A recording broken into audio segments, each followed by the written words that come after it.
ನನ್ನ ಹೆಸರು ನಯನ. ನಾನು 8ನೇ ತರಗತಿಯಲ್ಲಿ ಓದುತ್ತಿದ್ದೇನೆ. ನಮ್ಮ ಶಾಲೆಯ ಹೆಸರು ಸರ್ಕಾರಿ ಮಾದರಿ ಹಿರಿಯ ಪ್ರಾಥಮಿಕ ಶಾಲೆ ಉಜ್ಜಿನಿ. ನಾನು ಇವತ್ತು ಮರುಸಿಂಚನ ಬೆಂಬಲಿತ ಹಂತ ಕಲಿತ ಫಲ ಉತ್ತಮ ಮಾತುಗಾರಿಕೆ ವಿಷಯ ಭೂಕೈಲಾಸ ನಾಟಕ. ನನ್ನ ಹೆಸರು ರಮ್ಯಾಬಾಯಿ. ನಾನು 8ನೇ ತರಗತಿಯಲ್ಲಿ ಓದುತ್ತಿದ್ದೇನೆ. ನಮ್ಮ ಶಾಲೆಯ ಹೆಸರು ಸಾಮೂಹಿಕ ಶಾಲೆ ಉಜ್ಜಿನಿ. ನನ್ನ ಹೆಸರು ಡಿ ನಯನ. ನಾನು 8ನೇ ತರಗತಿಯಲ್ಲಿ ಓದುತ್ತಿದ್ದೇನೆ. ನಮ್ಮ ಶಾಲೆಯ ಹೆಸರು ಸರ್ಕಾರಿ ಮಾದರಿ ಹಿರಿಯ ಪ್ರಾಥಮಿಕ ಶಾಲೆ ಉಜ್ಜಿನಿ.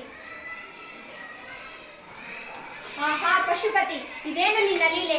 ಈ ತಾಣ ಅದೆಷ್ಟು ಸೊಗಸಾಗಿದೆ.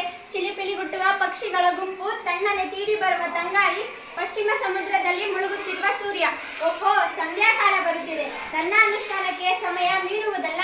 ಏನು ಮಾಡಲಿ? ಈ ಆತ್ಮಲಿಂಗವನ್ನು ಯಾರ ಕೈಗೆ ಒಪ್ಪಿಸಲಿ? ಓ, ಒಟ್ಟು ಒಬ್ಬ ಇತ್ತಲೇ ಬರುತ್ತಿರುವನು. ಆತನನ್ನೇ ಕರೆಯುವೆ. ಅಯ್ಯ ಕುಮಾರ, ಇತ್ತ ಬಾ. ಏನಯ್ಯ, ನನ್ನನ್ನೇಕೆ ಕರೆದೆ? ನಿನ್ನ ಹೆಸರೇನು ಪುಟ್ಟ? ನನ್ನ ಹೆಸರು ಗಣಪ ಎಂದು. ನಿನ್ನ ತಂದೆ ತಾಯಿ ಯಾರು? ತಂದೆ ಪರಮೇಶ್ವರ, ತಾಯಿ ಶಾಂಭವಿ.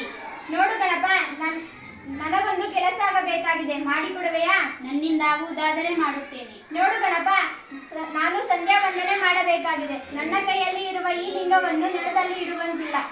ಸಂಧ್ಯಾ ವಂದನೆ ಮುಗಿಯುವವರೆಗೆ ಇದನ್ನು ಹಿಡಿದುಕೊಂಡಿರುವೆಯಾ? ಆಗಲಿ, ತಕೊಳ್ಳಿ. ಅಯ್ಯೋ, ಇದು ಬಹಳ ಭಾರವಾಗಿದೆ, ನನ್ನಿಂದಾಗದು. ಹೆದರಬೇಡ, ನನ್ನ ಜಪ ಮುಗಿಯುವವರೆಗೆ ಇದನ್ನು ಹಿಡಿದಿರು. ಆದರೆ ಒಂದು ಮಾತು, ನನ್ನ ಕೈಲಾಗದಿದ್ದರೆ ನಿಮ್ಮನ್ನು ಕರೆಯುತ್ತೇನೆ. 3 ಬಾರಿ ಕರೆದಾಗಲೂ ಬಾರದಿದ್ದರೆ ಇದನ್ನು ನೆಲದ ಮೇಲೆ ಇಡುತ್ತೇನೆ. ಬೇಡ ಬೇಡ, ಹಾಗೆ ಮಾಡಬೇಡ. ನಾನು ಆದಷ್ಟು ಬೇಗ ಬಂದು ಬಿಡುವೆ.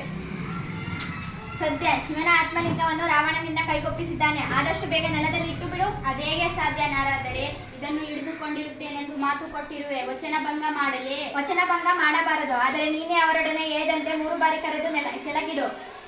ಆಗಲಿ, ಹಾಗೆಯೇ ಮಾಡುತ್ತೇನೆ. ರಾವಣ! ಅಂಬಾತನೆಯ ಇನ್ನೊಮ್ಮೆ ಕೂಗಿಬಿಡು. ರಾವಣ, ಬಾರ ತಡೆಯಲಾರೆ, ಬೇಗ ಬಾ. ಗಣೇಶ, ಇದು ಅಂತಿಮ ಕ್ಷಣ. ನಮ್ಮನ್ನು ಹಾಲಿನಲ್ಲಾದರೂ ಹಾಕು, ನೀರಲ್ಲಾದರೂ ಹಾಕು, ನಿನ್ನಿಷ್ಟ. ನಾನಿನ್ನು ಬರುತ್ತೇನೆ. ನಾರಾಯಣ ನಾರಾಯಣ. ಒಳ್ಳೆಯ ನಾರಾದರು, ಪಾಪ ಅವರಿಗೂ ಭಯ. ಈ ರಾವಣನ ಅರಮನೆ ಕಾಯುವುದು ಯಾರಿಗಾದರೂ ಕಷ್ಟವೇ?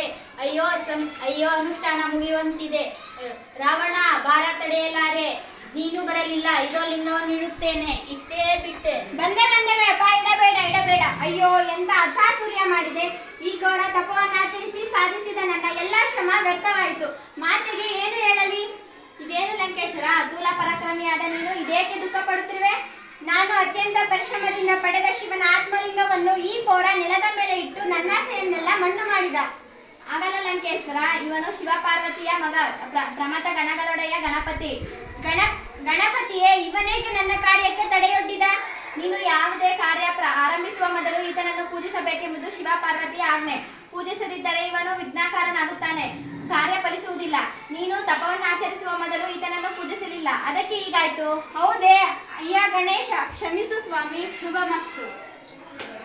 ಧನ್ಯವಾದಗಳು.